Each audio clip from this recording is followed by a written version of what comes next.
Hey everybody, it's Kate from Katydid. We're enjoying a Montana spring snowstorm. I want to welcome you to this channel and I want to introduce 8 fantastic rockhounds and me. This is the beginning of something that I want to call Rock Around the World, and I want to incorporate information and thoughts and ideas from all kinds of different rockhounds. We'll have different topics. This time, the very first time, we're just talking a little bit about why we hunt rocks. This will be a 2-part series. The next one will be released at the same time next Saturday, and I hope you enjoy yourself. Thanks for being here.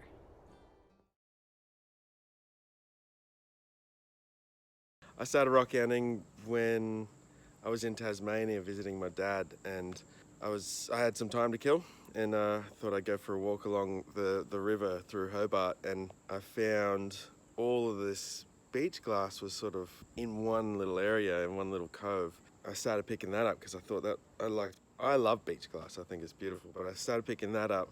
And then I noticed there was other stuff that looked similar to the beach glass, but it was rocks. And yeah, I was hooked since. I think it was just basically quartz and little bits of jaspers and stuff. I took home a whole bunch. Like back then a whole bunch would have been about that much, but I took home a whole bunch and started looking things up, and that's how I got into rockhounding. I love it. And then I realized that we could do it in the back of where I live. And it was all over basically. I love it. And the experience of that's it. I love finding the rocks.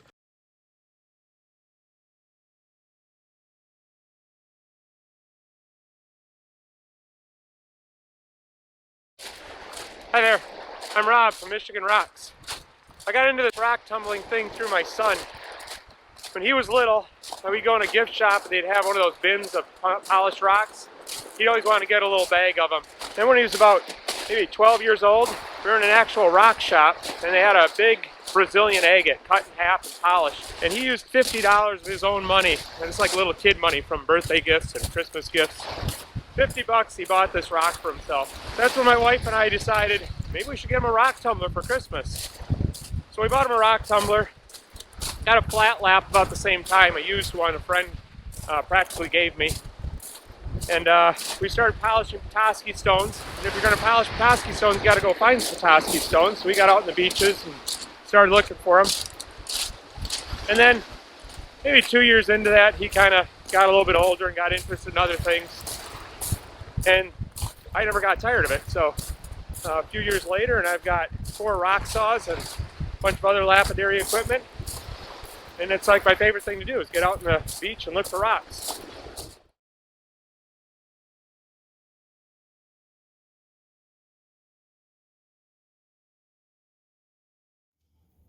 How did I become a rockhound?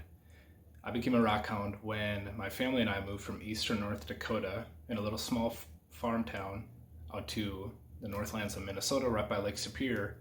And when we moved up here, we were asking around, hey, what's there to do? And everybody's listing off all these amazing outdoor activities to do.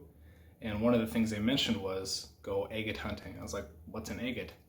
They said, oh, it's this banded mineral that you can find in all these different places and on beaches, gravel roads, gravel pits, all these different spots. And one day I thought, I'm going to try that out, because when I was a kid, I loved collecting rocks, looking for fossils. So I thought I'll just ignite my inner child and go get it. And I went out to my first beach up in Two Harbors, Minnesota. I was walking around, I had no idea what I was doing. And I thought, I don't know, I need to do more research. And as I was leaving, I looked down, I saw this really weird looking mineral. After I found it, it was an agate, and I picked it up and it had all these beautiful bands, and I really haven't found one like that since then, so it was super special finding that one for my first one. It was only the size of my thumb, it was just a little guy. But since that point, it just ignited this passion of rock hunting, and I found so many new different things since then. It's just been an absolute blast.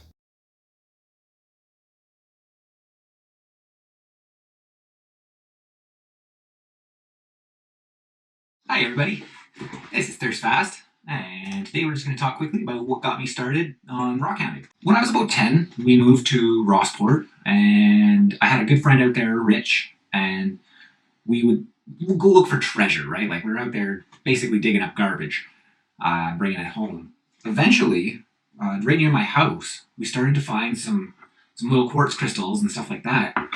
And then we started to kind of broaden our horizons a little. We got out onto the highway, not onto the highway, but just along the highway. And we started to find fluorite crystals as well. Rich's dad kind of realized that we were getting into the rock hounding a little more seriously. And I think he also just kind of wanted us to stop bringing garbage home. So he took us out to Simpson Island, where we got our first crack at picking some Lake Superior agates. From there, that was it. I was hooked. I've always just, since then, just loved getting out and looking around and seeing what's on the ground.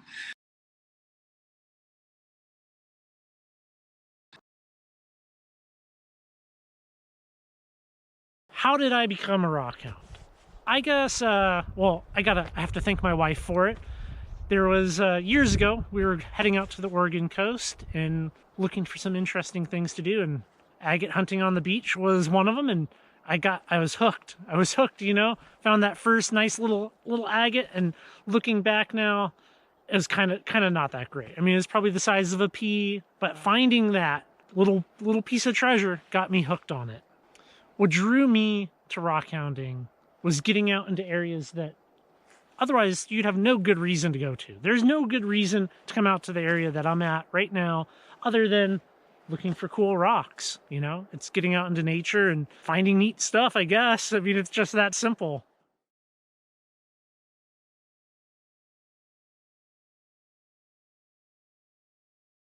Hi everybody, it's Kate from Katie Did. Why do I rockhound? You know, I grew up looking for rocks. My dad was a rockhound. He had a rock shop in our basement, and he used to make jewelry for my mom and for other people. So I grew up looking for rocks, and as I grew up, I kind of went away from it for a little bit. But when I had my own kids, I happened to be by the Yellowstone River. And the Yellowstone River, as you know from my videos, is just full of so many beautiful treasures. And so I started rock hunting again.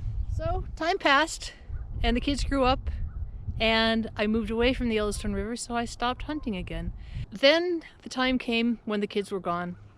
I needed something that I could have a passion about. I needed something that would get me out of the house and keep me happy and healthy and keep me from going crazy.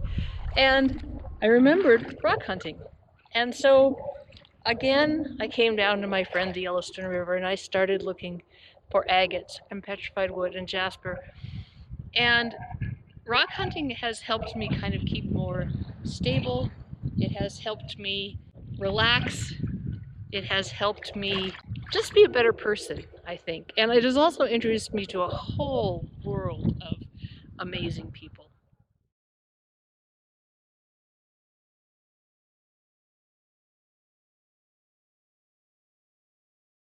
You want to know how or why I got into rock hunting? I can't answer that question. I really just see beauty in everything in nature. I like getting out and being by myself.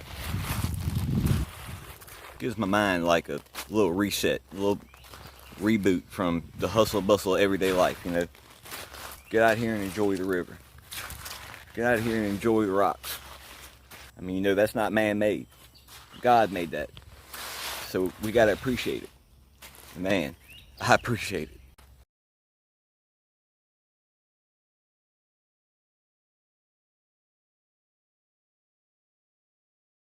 I got into rock hounding at an early age because my family rock hounded, especially my grandfather.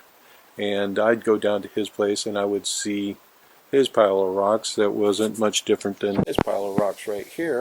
And I would sort through it and I'd ask him questions, you know, about all the different rocks, and he'd tell me where he got each and every one of them, which I was fascinated by. How could you remember all that? But now that I have my own pile of rock, I can pretty much do the same thing. So I'd go down there and we'd play Yahtzee, and he'd invite a couple of his old buddies over, and during that time while we're playing Yahtzee, they would talk about all the different places that they went.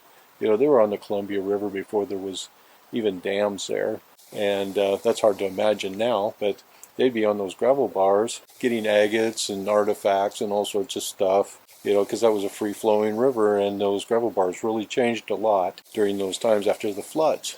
And you got to think about this. This was a time when the only way of getting around was either by boat, walking, or maybe by horse, and there might have been a few people that might have had a car because they just got invented, but they got around and they told some stories. They talked about also the treasure hunting, and he'd tell me about how to find things on old homesteads and ghost towns and things like that. So as a child, you know, I just absorbed it all.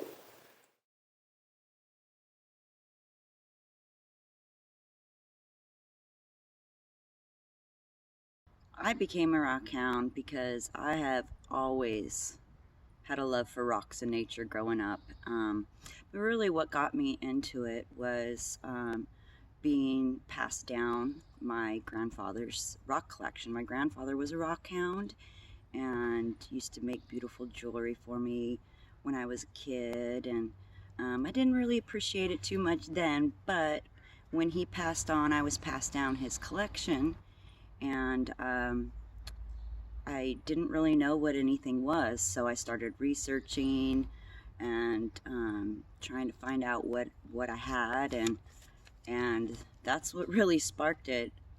It just, in the process of all that, I just felt fascinated with all the different minerals and varieties and the history of the stones, and really that's what sparked the obsession, and it began.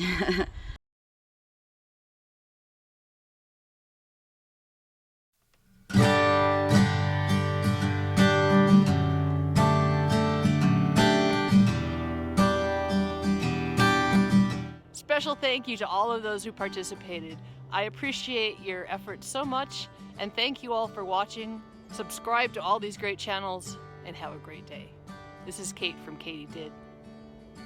Keep on doing.